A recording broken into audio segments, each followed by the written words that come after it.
नमस्कार, आप देख रहे हैं बलिया हिंदी न्यूज।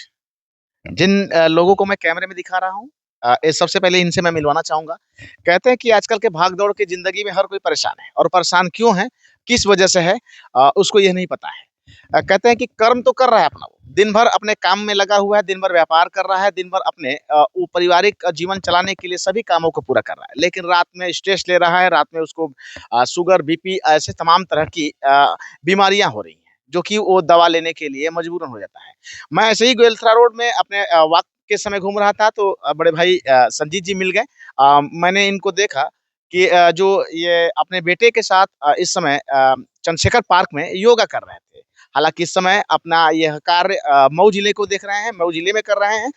मैं इनसे बात करूंगा और मैं जानना चाहूंगा कि आजकल के भागदौड़ की जिंदगी में योगा कितना सफलतापूर्वक को उसको सही मान रहे हैं लोग, और उससे किन किन बीमारियों से बचा जा सकता है। इनके बेटे भी साथ हैं, और इनका मैंने योगा देखा, तो मुझे लगा कि ऐसा इनका वीडियो चलना चाहिए और वीडियो को दिखाना चाहिए। बहुत बहुत स्वागत है बलिया हिंदी न्यूज पर। नमस्कार सभी को। ये योग जो है आजकल के वर्तमान समय में लाइफ स्टाइल जो आज लोगों की चल रही है, जिसको लाइफ स्टाइल डिजीज बोलते हैं। शुगर, बीपी, हाइपरटेंशन, अनिद्रा और उसके जो कॉम्प्लिकेशन है, किडनी फेल्योर की समस्या है, कैंसरस की प्रॉब्लम है, और गैस की प्रॉब्लम, कब्ज की प्रॉब्लम तो नॉर्मल सामान्य स्थिति हो गई है। इसमें कई सारे कारण हैं। एक तो अच्छे तरीके से अपने माइंड को हल्का ना करना, अर्थात कि उम, कम सोचने का काम, यानी मन को इतना आदमी व्यस्त कर लिया है कि वो अपने को तनाव से मुक्त नहीं कर पा रहा है। रात को सोते तक भी मन को हल्का नहीं कर रहा है, फ्री नहीं कर रहा है, इसलिए वो तनाव में रहता है और तनाव में ही सो भी जाता है। और सोने के बाद क्या होता है कि जो मन के जो फंक्शन है ना, वो बंद नहीं होते। वो सो रहा है तो भी चल रहा है उसमें दिमाग उसके। तो अब बताइए कि शरीर और उसका जो हार्ट फंक्शन है, वो कैसे ठीक चलेगा?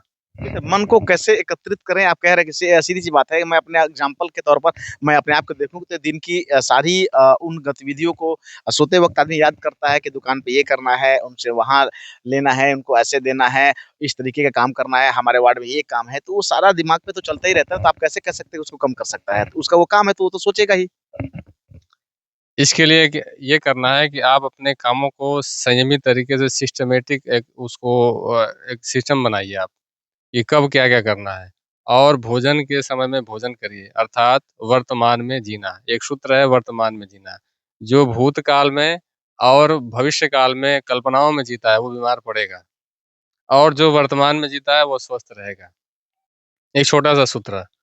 अब इसके अकॉर्डिंग जब हम कार्य के क्षेत्र में हैं, तो कार्य को करें, मन से करें।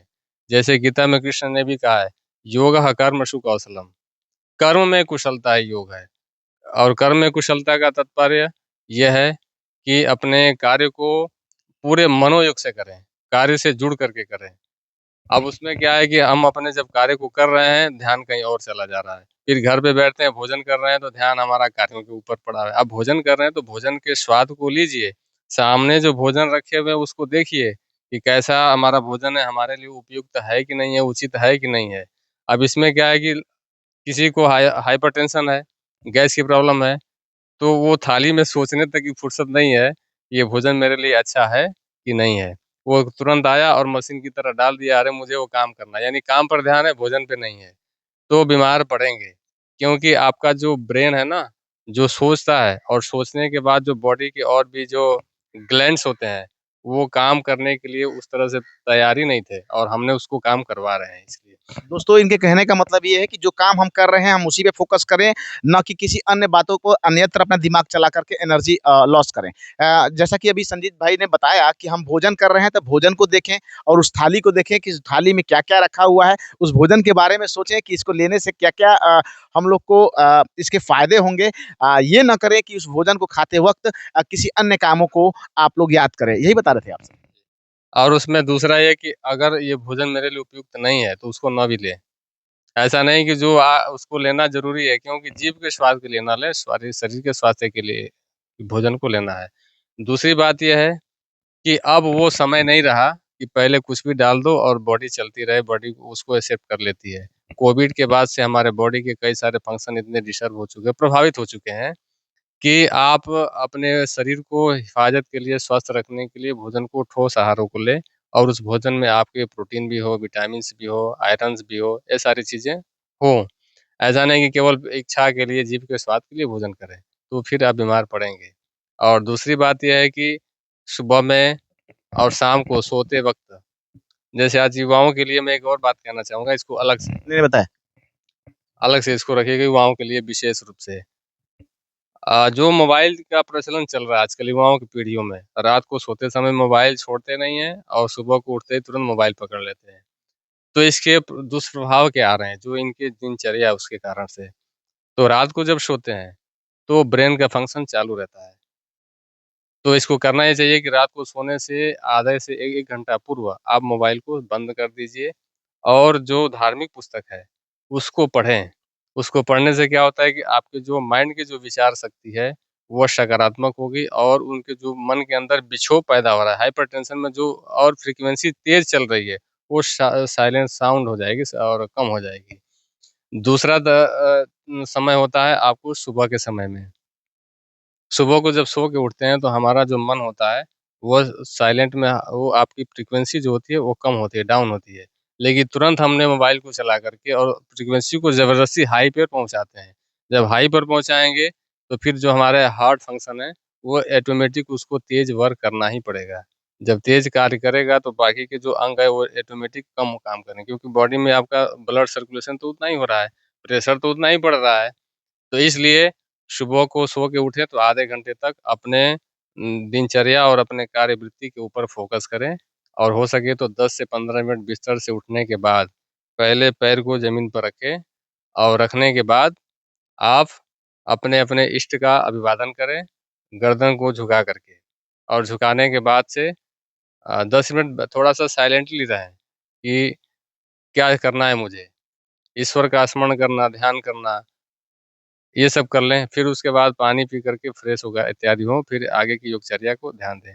तीसरा समय होता है मोबाइल को त्यागने का, भोजन के समय मोबाइल को धारण ना करें। भोजन के समय बहुत इम्पोर्टेंट होता है। हमारे शास्त्रों में बताया कि भोजन ब्रह्म होता है, अर्थात इसके द्वारा ही आपके शरीर का पोषण भी होता है, वृद्धि भी होती है और रोगों से लड़ने की क्षमता भी भोजन के द्वारा ही बनता है। और भी कारण हैं, लेकिन भोजन इतना इम्पोर्टेंट है और हम उसमें वो क्या करते हैं कि हम उसको मोबाइल चला-चला के देख रहे हैं भोजन, तो हमारा ध्यान मोबाइल के ऊपर है। तो इससे क्या हो रहा है कि आपके जो मस्तिष्क की जो विचारों की तरंगे हैं, वो कई डायमेंशन में वर्क कर रही हैं और जब नहीं करते, तो आपको सिर्फ़ भोजन का स्वाद भी पता होता और भोजन के चबाने की जो प्रवृत्ति है ना, कई बार भोजन चबाना चाहिए। तो वो भी होता है और चबाने से क्या फ़ायदे होते हैं? तो जब कई बार जब चबाएँगे, तो आपके मुख के अंदर ग्लैंड्स होते हैं, वो अपने हार्मोन्स को सीक्रेशन करते हैं, एंजाइम्स को सीक्रेशन करते हैं, जिसके अंदर एल्केलाइन भी होता है और हमारे खाए हुए भोजन के अंदर जो प्रोटीन को तोड़ने के लिए अलग, आयरन को तोड़ने के डाइजेस्ट करने के लिए अलग, तो ये फिर सलाइवा अंदर जा कर के हमारे जो आमाशय होता है, उसके अंदर जो पैनक्रियाटिक जूस होते हैं, डाइजेस्टिव जूस, उससे मिलने के बाद न्यूट्रलाइज़ कर देता है उसको, तो वो भोजन आपका क्षार हो जाता है। अगर हम भोजन को नहीं चबाते हैं, तो फिर आपका भोजन आपके पेट के अंदर वो अम्लीय बनता है, फिर गैस भी बनेगी और फिर वो डाइजेस्ट होगा तो फिर आपके रक्त वाहिनियों में जा कर के क्लॉटिंग पैदा करेगा जिसपे उच्च रक्तचाप, कोलेस्ट्रॉल आदि चीज़ें बढ़ेंगी। तो भोजन को ना चबाना भी एक बहुत बड़ा दोष है। तो भोजन को चबाएँगे तब कि जब आप मोबाइल को छोड़ देंगे तब। सही बात है। वो सही क्या बात है, मैं खुद आपका इंटरव्यू कर रहा हूँ और मैं भी यही काम करता हूँ, लेकिन मैं आज से इस बात के लिए दूरी बनाऊँगा कि खाते वक़्त मोबाइल का प्रयोग हम लोग ना करें। रात्रि भोजन के लिए क्या कह रहे थे कि किस टाइप का भोजन करना है कि कम करें, अधिक करें, क्या खाएँ, क्या ना खाएँ? रात्रि के भोजन में दिन में जितना भी भोजन आप करते हैं, दिन में अगर सपोज़ दैट आपने 3 रोटी लिया, रात को 2 रोटी ही भोजन करें। इसलिए कि इसके कई सारे कारण हैं। पहला तो ये कि सूर्योदय से लेकर के सूर्यास्त तक हमारे पेट के अंदर जठराग्नि होती है, जो भोजन को डाइजेस्ट कराती है, पचाती है। तो वो जो अग्नि है ना, सूर्यास्त के बाद कम हो जाती है और हम क्या करते हैं कि भोजन को और अधिक ले लेते हैं, 3 की जगह 4 ले लेते हैं। तो अग्नि हो गई कम और भोजन को बढ़ा लिया। तो हमारा भोजन ऐसे भी अच्छे से डाइजेस्ट नहीं होगा। दूसरी चीज़ें क्या होती हैं कि उसमें जैसे कि एक बॉटल है इतना बड़ा, जैसा कि हमारा अमाशय है, तो अमाशय के अंदर आपने बॉटल को अगर स्पेस रखते हैं खाली, तो खाली रखने के बाद भोजन को मोमेंट करने का मौका मिलेगा, तो उससे भोजन अच्छी तरह से डाइजेस्ट होगा। और उसमें 3 हिस्सा करते हैं, एक ठोस आहार, दूसरा लिक्विड और तीसरा वायु के लिए जगह छोड़ना चाहिए। तो इसमें हमारे भोजन को अच्छी तरह से पचने का समय मिलता है। और जब पूरी पूरी आपके अमाशय को आपने ठोस आहार से पूरा भर दिया, तो उसको मूवमेंट करने का मौका ही नहीं मिला। फिर आपके जो लिक्विड होगा वो कहाँ जाएगा, तो यहाँ चेस्ट तक चला आएगा। वायु कहाँ जाएगा, तो डकार के रूप में बाहर आ गई। तो आप बाकी चीज़ें आपकी डिस्टर्ब होगी, आप समझ लीजिए कि क्या करना है। तो इसलिए आप भोजन को जभी भी करें, तो हो सके तो आप साढ़े 8 बजे तक, 8 बजे से पहले कर लें। और हमेशा ये नियम बना के रखें कि दिन में 3 खाते हैं तो रात को 2 रोटी लीजिए, दिन में 4 खाते हैं तो रात को 3 लीजिए या 2 लीजिए। हल्का आहार रात को हमेशा लेना है, अगर लेंगे तो आप आपके जो प्रेशर बन रहा है मस्तिष्क के ऊपर, आपके बॉडी में जो अकड़न आती है, गैस बनता है, दर्द होता है, तनाव होता है, ये सारी चीज़ों से आप खुद महसूस करेंगे। 3 दिन केवल फ़ॉलो करके देखिए, अगर नहीं होता है तो फिर आप अपने जैसा ही रूटीन रखिएगा। ठीक है, जो इसी बात कहेंगे तो आप सभी के लिए बेहतर कहेंगे। हम आगे दिखाएँगे कि किस तरीके से इनका जो 8 से 10 साल के लड़के होंगे और इनका योगा करने का जो सिस्टम है काफ़ी सराहनीय है। मैं जब आया था यहाँ देखने के लिए अभी ऐसे ही हम लोग वॉक कर रहे थे, तो हमने देखा कि ये योगा कर रहे थे। मैं दिखाऊँगा इनके बारे में आपको। जैसा कि मैं बता रहा था कि इनके संजीत जी के लड़के हैं और संजीत जी के बारे में बता दें कि ये बड़े भाई बेलथरा रोड के रहने वाले हैं और ये आयुष विभाग मऊ में आजमगढ़ तिराहे पर अपना कार्यभार देखते हैं। मैं इनसे बात करूँगा, क्या नाम है आपका? दिव्यांश शर्मा। दिव्यांश शर्मा जी। कितनी उम्र हुई आपकी?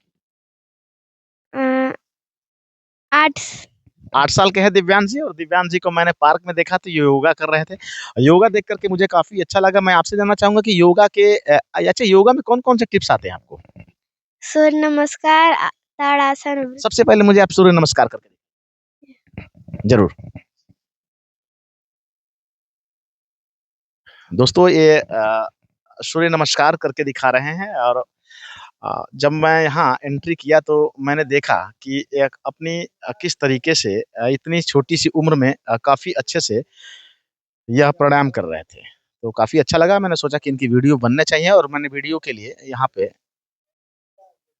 इनको अवसर दिया और ये वीडियो में आपको सूर्य नमस्कार करके दिखा रहे थे। हालाँकि मैं रिपोर्टिंग भले ही कर रहा हूँ, मुझे भी इस बात की जानकारी नहीं है, लेकिन आज से मैं भी कोशिश करूँगा कि इन सब बातों को फ़ॉलो करें और अपनी दिनचर्या को बदला जाए।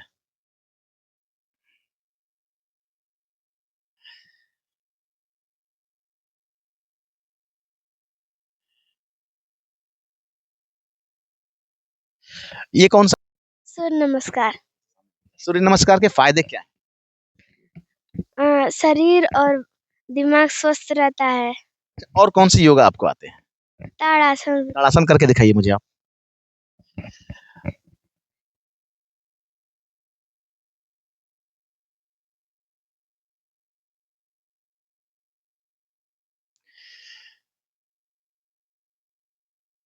दोस्तों ये ताड़ासन की मुद्रा में है और ताड़ासन के फ़ायदे क्या होंगे इनसे भी हम जानेंगे। मैं एक बार नहीं कई बार कहा कि मैं इनका योगा देखा, मैंने इनका काम देखा तो मुझे भी लगा कि बलिया हिंदी न्यूज़ के दर्शकों को दिखाने चाहिए और उनके फ़ायदे बताने चाहिए। क्योंकि इस भाग-दौड़ की ज़िंदगी में बहुत ज़रूरी है, जो कि लोग नहीं कर पाते हैं। 2-4 दिन करते हैं, फिर वैसे छूट जाते हैं, जो कि ये गलत है।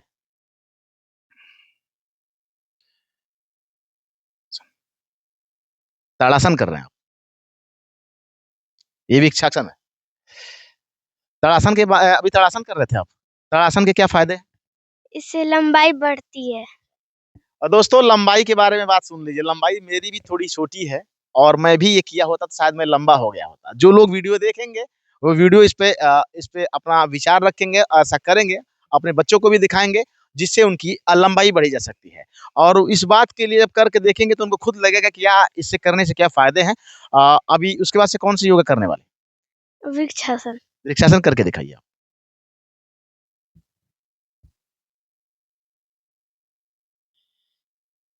ये वृक्षासन की मुद्रा में है और वृक्षासन के फायदे क्या होंगे हम इन्हीं से जानेंगे। हालांकि मैं पहली बार इनको नहीं देख रहा, उसके पहले भी मैंने बलिया हिंदी न्यूज में इसकी वीडियो दिखाने की कोशिश की थी। समय अवसर नहीं मिल पाया तो मैं नहीं दिख रहा। अच्छा, इसके क्या फायदे हैं? हम्म, कि इसके जो फायदे क्या हैं वृक्षासन के, बताइए। इससे अ, अब वृक्षासन के फायदे क्या होते हैं मैं आपसे दोबारा पूछ रहा हूँ। अ, इससे पैर मजबूत होता है और मन स्थिर होता है। वृक्षासन से कहने का सेंस ये है कि पैर मजबूत होता है और इनका मन मजबूत होता है। दोस्तों, आप देख रहे थे इतने छोटे बच्चे का जो आप प्राणायाम देख रहे थे, योगा देख रहे थे, काफी इसका भागदौड़ की जिंदगी में किस तरीके से इन्होंने करके दिखाया और उसके फायदे भी गिनाए। मैं चाहूंगा कि सभी लोग इस वीडियो को देखें, एक दूसरे को शेयर करें और इससे लाभ लें। आप देख रहे थे बलिया हिंदी न्यूज से नीलेश कुमार दीपू को नमस्कार।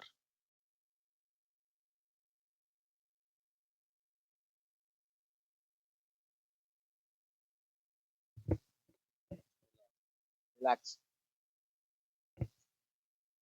तो देखा आपने चक्रासन कर रहे थे, चक्रासन के फायदे क्या हैं मुझे तो नहीं पता, हम इनसे जानेंगे। चक्रासन से क्या फायदे होते हैं? इससे खून रक्त होता है और आपने चक्रासन का देखा, हम जानना चाहेंगे इनसे कि चक्रासन के फायदे क्या हैं। खून संचार होता है और लंबाई बढ़ती है। दोस्तों, चक्रासन के फायदे आप लोगों ने सुना होगा। इस वीडियो को आप एक दूसरे को शेयर करिएगा। आप देख रहे थे बलिया हिंदी न्यूज से नीलेश कुमार दीपू को नमस्कार। चलिए।